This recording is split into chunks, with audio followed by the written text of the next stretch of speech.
Hi everyone, I'm Chris and welcome back to the lecture on neural networks of this machine learning course. This section is about the gradient-based training of neural networks. We can calculate the gradients of the cost function with respect to the weights with the backpropagation algorithm seen in the previous section. This gradient can be used to perform updates of the weights, starting from arbitrary initial values for these parameters. The iteration according to the weight update is displayed on the right side. A weight parameter WKL is updated in the iteration step number t by the new weight W at iteration step t plus 1 equals the old weight value W at iteration step t plus delta W at iteration step t. So t plus 1 indicates the new weight value and t the current values. The updated value delta W of iteration step t equals minus eta times the gradients component for the weight considered. A step size eta is used to specify the strengths of the weight modifications along the direction of the gradient. Note that the minus sign in front of eta accounts for the descent because the gradient itself points along the direction of steepest ascent. This gives our equation for the weight updates. The new values of the weights W are the old values minus eta times the cost function's gradient. This approach is called naive steepest descent because of its simple gradient-based approach. The cost function in the previous section takes only a single data point, vector x, vector y, into account. The cost function used before was a mean squared error cost function.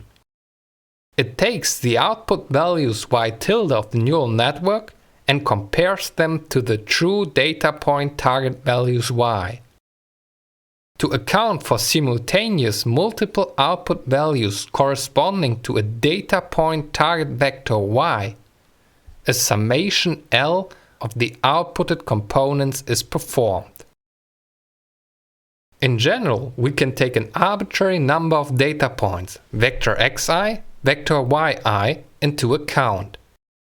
The vector xi represents the input or independent variables. The vector yi represents the target variables.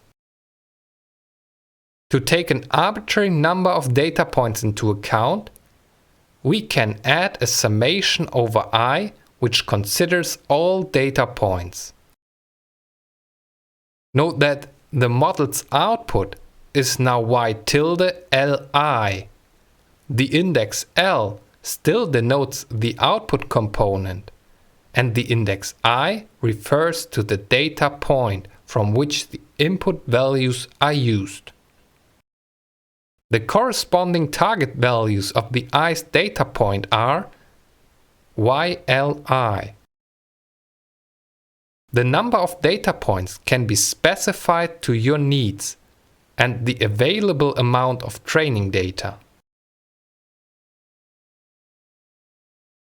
There are three popular versions of the naive steepest descent approach which takes different amount of the training data for a weight update. The first is called batch gradient descent or vanilla gradient descent. Here, the cost function takes all data points given for training into account to calculate a single gradient. So, the summation over I is over all data points in the cost function. Such an approach is very stable because all information of the data is considered in every gradient calculation. However, for large training data sets, the data might not fit into the RAM of computer. This can slow down the calculation speed. the data needs to be transferred back and forth from the hard drive to the RAM. Instead of taking all data, the other extreme is to take a single data point for weight update. This gives the previously considered update rules. This approach is called stochastic gradient descent. However, a single data point does not represent the entire training data. It can happen that the weight update according to the one data point is compensated by the weight update with the next data point. During the weight update iteration process, the weight values typically will fluctuate. This is why the approach is called stochastic gradient descent. Another aspect is that some algorithms pick the data point at random from the training dataset. The stochastic gradient descent is often used in real-time applications. Continuously new data is coming in, and old data might not represent the situation anymore. Then, the neural network is always updated according to the latest data. The gradient is continuously calculated, which gives a uniform load of the computer. Further, you don't have problems with memory limitations. However, as stated, this approach is much less stable than batch gradient descent. A compromise between batch and stochastic gradient descent is mini-batch gradient descent. The entire training data is split into chunks of data. Such a chunk of training data is called a mini-batch. One mini-batch at a time is used for weight updates. After a certain number of iterations, all training data was used for updating the weight parameters. This is called an epoch. Typically, the size of the mini-batch is chosen to fit into the RAM of your computer. So mini-batch gradient descent is a compromise between batch and stochastic gradient descent. You might wonder why we use such a simple steepest descent approach for the weight updates. There are more advanced methods, such as for example Newton's method. Newton's method is very efficient in optimization. It takes not only the gradient itself, but also the second-order derivatives into account. This allows for more precise minimization steps because more of the cost function shape is taken into account. But the calculations of the second-order derivatives, the so-called Hessian matrix, is very time-consuming. This is especially true for neural networks with millions of weight parameters. There are versions of Newton's method which do not necessarily need to calculate these second-order derivatives. Instead, they estimate the Hessian matrix from previous gradient calculations. For example, you can approximate a second-order derivative from the differences of two first-order derivatives. Such methods are called quasi-Newton methods. An example is the famous BFGS algorithm. But for neural networks with millions of weight parameters, a lot of memory is required to buffer the Hessian matrix for minimization. More recently, there are methods which try to overcome this issue for memory limitation. For example, the limited memory BFGS algorithm. It tries to find a trade-off between memory consumption and calculation expenses. Overall, minimization methods based on first-order derivatives are still state-of-the-art and widely used to train neural networks. So for now, we have to live with the first order approaches, but we can try to improve them. There are modifications of the naive steepest descent algorithm to enhance the convergence performance. The first modification is called momentum. The gradient close to a saddle point or local minimum vanishes. The parameters will not vary anymore if the gradient vanishes. To overcome small local minima or saddle points, the idea is to add a momentum to the gradient. This momentum takes previous gradients into account. So, if the gradient vanishes but had a finite value in previous steps, there is still a variation of the weights. Further, the momentum can smooth out fluctuating gradients as sketched on the right side. This is because the momentum kind of averages the current gradient with previous gradients. This leads usually to a smoother convergence. The updates of the parameters WKL is according to V superscript T.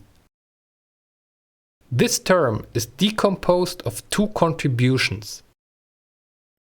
The first one takes previous gradients into account by taking the last weight modification V into account.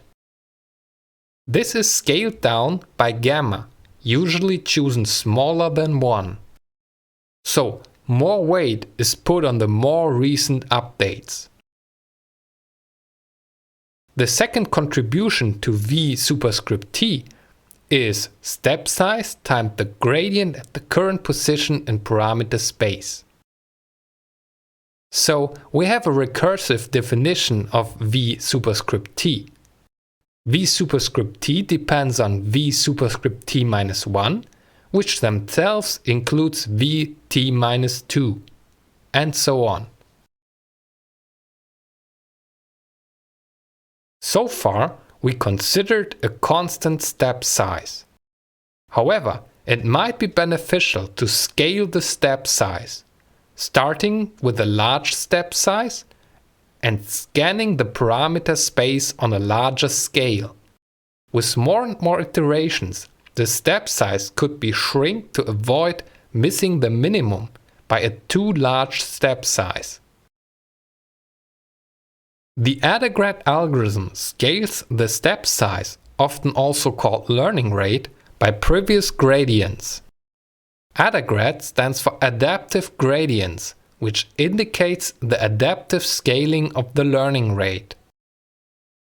The constant step size eta is divided by the root of the sum over all previous squared gradients. The learning rate shrinks with the iterations. However, it might happen that the learning rate decreases too fast to reach the minimum. This is because all previous gradients are taken into account. The algorithm has no chance to rescale the learning rate to larger values. Therefore, the RMS-prop algorithm uses an exponential reduction of the previous gradients. RMS-prop stands for root mean squared propagation. Now, we've seen that the momentum term can be beneficial. Further, an adaptive step size could lead to improved convergence. So it is pretty obvious to combine momentum and adaptive step size into a single optimization algorithm. An implementation of such an algorithm is called ADAM. ADAM stands for adaptive and momentum for obvious reasons. The ADAM algorithm is one of the default standard approaches to train a neural network. Thereby, the gradient is calculated according to backpropagation from the output layers toward the input layers. Finally, there is a last important point we haven't talked about so far. A gradient-based minimization requires initial values for all weights. One could assume that we can use arbitrary initialization values for the weight parameters. An approach could be to set all weights to the same value, for example to 0.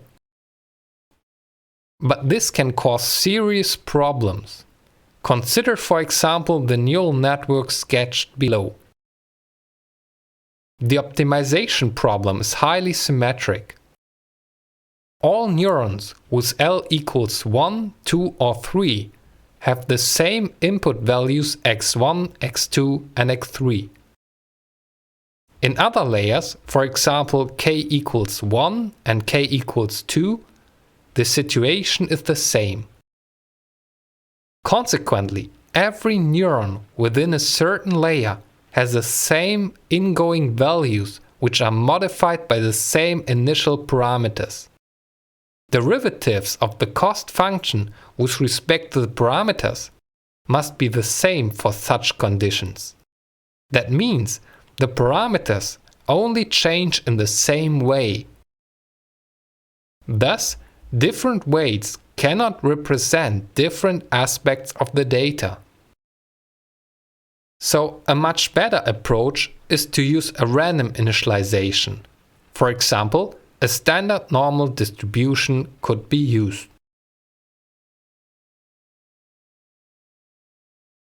Section finished. If you like this video, please click the like button and consider to subscribe this channel. If you have any comments or questions, please leave a comment down below. And thanks again for listening. See you in the next section.